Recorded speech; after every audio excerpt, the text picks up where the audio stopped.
ಎಲ್ಲರಿಗೂ ನಮಸ್ಕಾರ.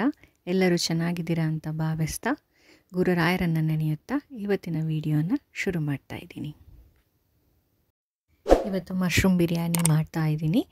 ಸುಲಭವಾಗಿ ಮತ್ತು ರುಚಿಕರವಾಗಿ ಮಶ್ರೂಮ್ ಬಿರಿಯಾನಿ ಹೇಗೆ ಮಾಡೋದು ಅಂತ ನೋಡೋಣ ಬನ್ನಿ. ಶುರು ಮಾಡೋದಕ್ಕೂ ಮುಂಚೆ ನಮ್ಮ ಚಾನಲ್ನ ದಯವಿಟ್ಟು ಸಬ್ಸ್ಕ್ರೈಬ್ ಮಾಡಿಕೊಳ್ಳಿ. ಮಶ್ರೂಮ್ ಬಿರಿಯಾನಿ ಮಾಡೋದಕ್ಕೆ ಬೇಕಾಗಿರೋ ಸಾಮಗ್ರಿಗಳನ್ನು ನೋಡೋಣ ಬನ್ನಿ. ಮೊದಲನೇದಾಗಿ 2 ಪ್ಯಾಕೆಟ್ ಅಥವಾ 400 ಗ್ರಾಮ್ ಮಶ್ರೂಮ್ನ ಸಿಪ್ಪೆ ಬಿಡಿಸಿ ನೀರಿನಲ್ಲಿ ಚೆನ್ನಾಗಿ ತೊಳೆದು ನೀರಿನಲ್ಲಿ ಸ್ವಲ್ಪ ಉಪ್ಪು ಅರಿಶಿನ ಹಾಕಿ ಮಶ್ರೂಮ್ನ ನೆನೆಸಿಟ್ಕೊಂಡಿದ್ದೀನಿ.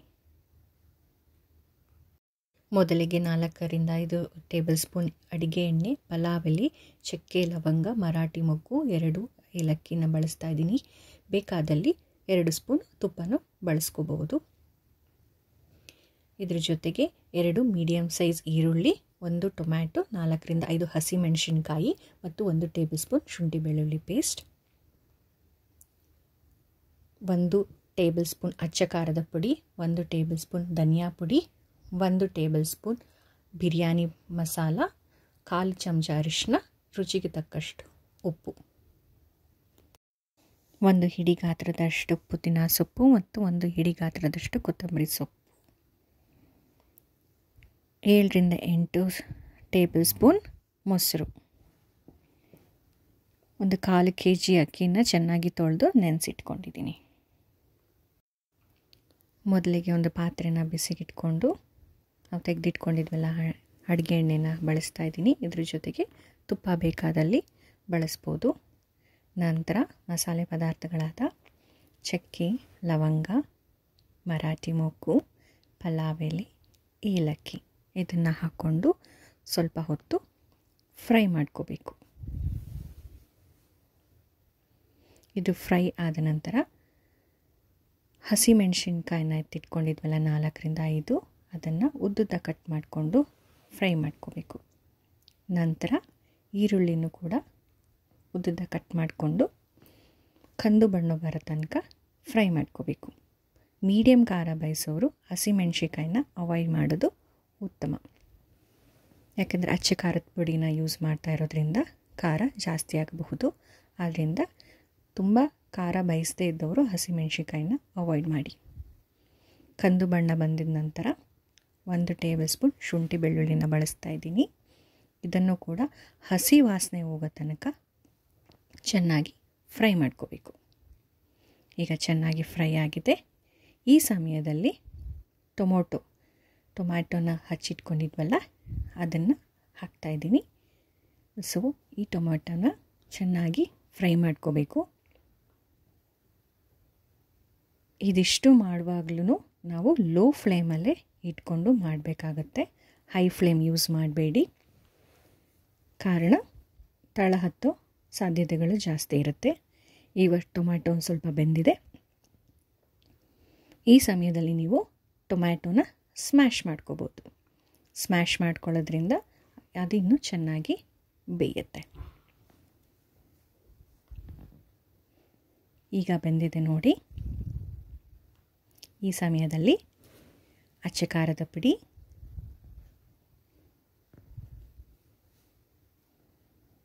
ಧನಿಯಾ ಪುಡಿ,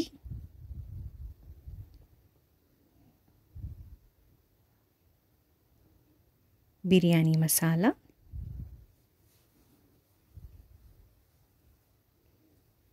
ಅರಿಶಿಣ ಪುಡಿ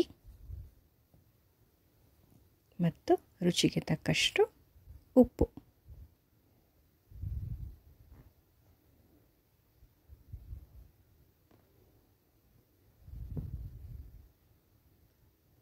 ನಂತರ ಇದನ್ನು ಸ್ವಲ್ಪ ಫ್ರೈ ಮಾಡ್ಕೋಬೇಕಾಗತ್ತೆ.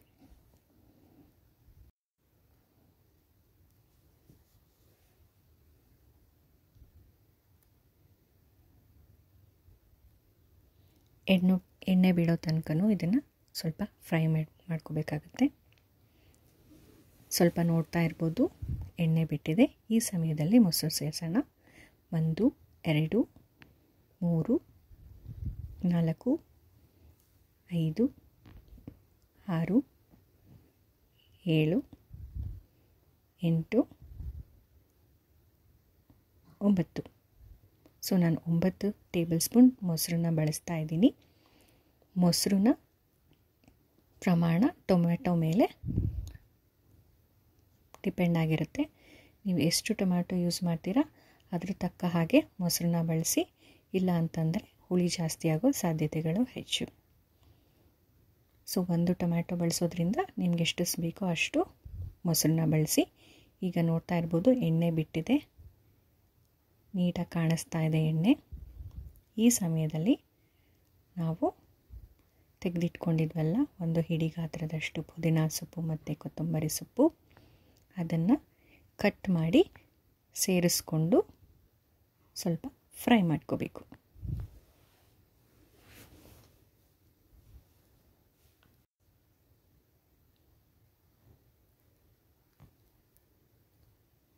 ನೋಡ್ತಾ ಇರ್ಬೋದು ಎಣ್ಣೆ ಬಿಟ್ಟಿದೆ, ಚೆನ್ನಾಗಿ ಫ್ರೈ ಆಗಿದೆ ಅಂತ. ಈ ಸಮಯದಲ್ಲಿ ನಾವು ಮಶ್ರೂಮ್ನ ನೆನೆ ಹಾಕಿಟ್ಕೊಂಡಿದ್ವಲ್ಲ ಅದನ್ನು ಮತ್ತೊಮ್ಮೆ ಚೆನ್ನಾಗಿ ನೀರಲ್ಲಿ ತೊಳೆದು ಉದ್ದುದ್ದ ಕಟ್ ಮಾಡಿ ಮಿಕ್ಸ್ ಮಾಡ್ಕೋಬೇಕಾಗತ್ತೆ. ನಿಧಾನವಾಗಿ ಮಿಕ್ಸ್ ಮಾಡ್ಕೊಳ್ಳಿ, ಮಶ್ರೂಮ್ ಮುರಿದೋಗೋ ಸಾಧ್ಯತೆಗಳು ಹೆಚ್ಚು.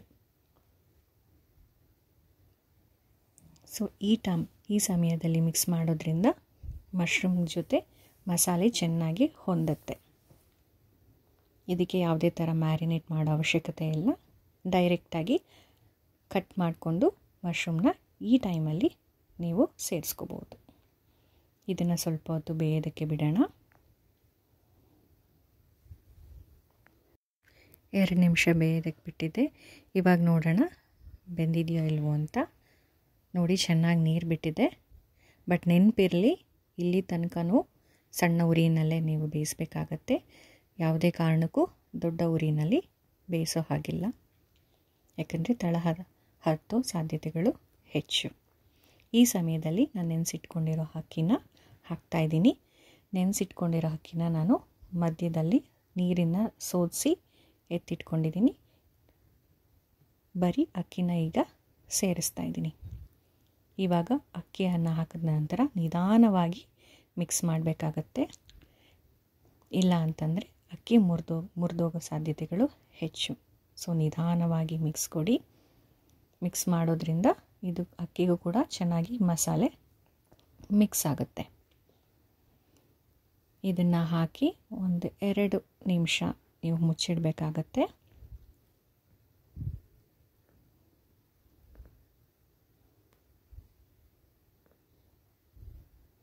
ಇದನ್ನು ಕೂಡ ನೀವು ಸಣ್ಣ ಉರಿನಲ್ಲೇ ಇಡಬೇಕಾಗತ್ತೆ. 2 ನಿಮಿಷ ಆದ ನಂತರ ನೀವು ನೋಡ್ತಾ ಇರ್ಬೋದು ಚೆನ್ನಾಗಿ ಮಿಕ್ಸ್ ಆಗಿದೆ. ಈ ಸಮಯದಲ್ಲಿ ನಾವು ಇನ್ನೊಮ್ಮೆ ಮಿಕ್ಸ್ ಕೊಟ್ಟು ಈ ಸಮಯದಲ್ಲಿ ನಾವು ನೀರನ್ನು ಸೇರಿಸಬೇಕಾಗತ್ತೆ. ನೆನಪಿರಲಿ, ಇಲ್ಲಿಯ ತನಕನೂ ನೀವು ಸಣ್ಣ ಉರಿನಲ್ಲೇ ಇಡಬೇಕಾಗತ್ತೆ. ಆ್ಯಂಡ್ ಆವಾಗವಾಗ ನೀವು ಕೈ ಆಡಿಸ್ತಾನೆ ಇರಬೇಕು, ಇಲ್ಲಾಂದರೆ ತಳ ಹತ್ತೋ ಸಾಧ್ಯತೆಗಳು ಹೆಚ್ಚು. ಇಲ್ಲಿ ನಾನು ನೀರನ್ನು ಬಿಸಿಗಿಟ್ಕೊಂಡಿದ್ದೆ. 1/4 kg ಅಕ್ಕಿಗೆ 3/4 kg ನೀರನ್ನು ನಾನು ಸೇರಿಸ್ತಾ ಇದ್ದೀನಿ. ನೀರನ್ನು ಕೂಡ ಅಷ್ಟೇ, ನೀವು ದಿನನಿತ್ಯ ಅನ್ನ ಮಾಡೋದಕ್ಕೆ ಎಷ್ಟು ಪ್ರಮಾಣ ಬಳಸ್ತೀರೋ ಅಷ್ಟು ಪ್ರಮಾಣ ನೀರನ್ನು ನೀವು ಸೇರಿಸ್ಕೋಬೋದು. ಯಾಕಂದರೆ ಪ್ರತಿಯೊಂದು ಅಕ್ಕಿನೂ ನೀರನ್ನು ಎಷ್ಟು ತಗೊಳ್ಳುತ್ತೆ ಅನ್ನೋದು ಡಿಪೆಂಡ್ ಆಗುತ್ತೆ. ಸೊ ನೀವು ದಿನನಿತ್ಯ ಮಾಡುವಾಗ ಎಷ್ಟು ನೀರನ್ನು ಬಳಸ್ತೀರೋ ಅದನ್ನೇ ನೀವು ತಗೋಬೇಕಾಗತ್ತೆ. ಕಡಿಮೆ ಕೂಡ ತಗೋಬೋದು, ಯಾಕಂದರೆ ಮಶ್ರೂಮ್ ಆಲ್ರೆಡಿ ನೀರು ಬಿಟ್ಟಿರುತ್ತೆ. ಸ್ವಲ್ಪ ಮುದ್ದೆ ಬಾಯಿಸೋರು ಹೆಚ್ಚು ನೀರನ್ನು ಹಾಕೋಬೋದು, ಸ್ವಲ್ಪ ಬಿಡಿ ಬಿಡಿಯಾಗಿ ಬಾಯಿಸೋರು ಕಡಿಮೆನೇ ಹಾಕೋಬೋದು.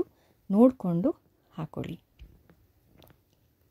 ಸೊ ಈ ಸಮಯದಲ್ಲಿ ನಾನು ದಪ್ಪ ಉರಿನಲ್ಲೇ ಇಡ್ತಾ ಇದ್ದೀನಿ.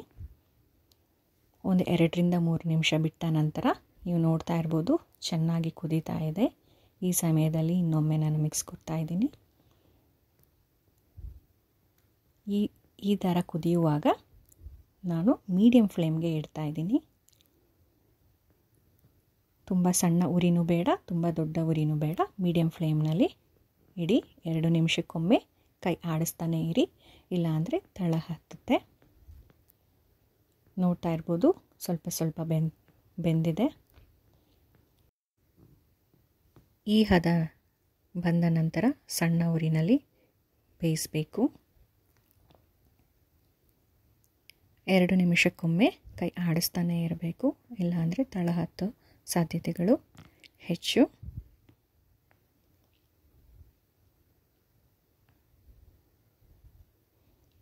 ಎರಡು ನಿಮಿಷದ ನಂತರ ನೋಡ್ಬೋದು ಚೆನ್ನಾಗಿ ಬೆಂದಿದೆ. ಅನ್ನ ನೋಡಬಹುದು ಚೆನ್ನಾಗಿ ಬೆಂದಿದೆ, ಬಟ್ ಸ್ವಲ್ಪ ನೀರು ಕಾಣಿಸ್ತಾ ಇದೆ. ಬಟ್ ಇದನ್ನು ನಾನು ಇವಾಗ ಸ್ಟವ್ನ ಆಫ್ ಮಾಡಿ ಒಂದು 1/4 ಗಂಟೆ ಹಾಗೆ ಬಿಡ್ತಾ ಇದ್ದೀನಿ ಹಬೆಯಲ್ಲಿ ಬೇಯೋದಕ್ಕೆ. ಒಂದು 1/4 ಗಂಟೆ ಬಿಟ್ಟ ಮೇಲೆ ನೋಡೋಣ ಹೇಗೆ ಬಂದಿದೆ ಅಂತ. ಒಂದು 1/4 ಗಂಟೆ ಬಿಟ್ಟ ನಂತರ ನೋಡ್ತಾ ಇದ್ದೀವಿ. ನೋಡಬಹುದು, ನಿಮ್ಗೆ ಅನಿಸ್ತಾ ಇರ್ಬೋದು ನೀರಿತ್ತು. ಇವಾಗ ಚೆಕ್ ಮಾಡೋಣ, ಸ್ವಲ್ಪನೂ ನೀರಿಲ್ಲ, ಚೆನ್ನಾಗಿ ಬೆಂದಿದೆ. ನೋಡ್ತಾ ಇರ್ಬೋದು, ಚೆನ್ನಾಗಿ ಒಂದು ಮಿಕ್ಸ್ ಕೊಡಿ. ನೋಡಿದ್ರೆ ಚೆನ್ನಾಗಿ ಬೆಂದಿದೆ. ಸೊ ಇವಾಗ ಬಿಸಿ ಬಿಸಿಯಾದ ರುಚಿಕರವಾದ ಮಶ್ರೂಮ್ ಬಿರಿಯಾನಿ ಸವಿಯಲು ಸಿದ್ಧವಾಗಿದೆ. ನೋಡ್ತಾ ಇರ್ಬೋದು ಮಶ್ರೂಮ್ ಬಿರಿಯಾನಿ ರೆಡಿಯಾಗಿದೆ. ಮಶ್ರೂಮ್ ಬಿರಿಯಾನಿ ಜೊತೆ ಸ್ವಲ್ಪ ಮೊಸರು ಬಜ್ಜಿ, ಸೌತೆಕಾಯಿ ಮತ್ತು ಈರುಳ್ಳಿ ಜೊತೆ ತಿಂತಾಯಿದ್ರೆ ಸೂಪರಾಗಿರುತ್ತೆ. ಇದು ಇವತ್ತಿನ ರೆಸಿಪಿ. ಟ್ರೈ ಮಾಡಿ, ಚೆನ್ನಾಗಿ ಬಂದಲ್ಲಿ ಕಮೆಂಟ್ ಮಾಡಿ, ಇಷ್ಟ ಆದಲ್ಲಿ ಲೈಕ್ ಮಾಡಿ, ಶೇರ್ ಮಾಡಿ ಹಾಗೂ ಸಬ್ಸ್ಕ್ರೈಬ್ ಮಾಡಿ. ಧನ್ಯವಾದಗಳು.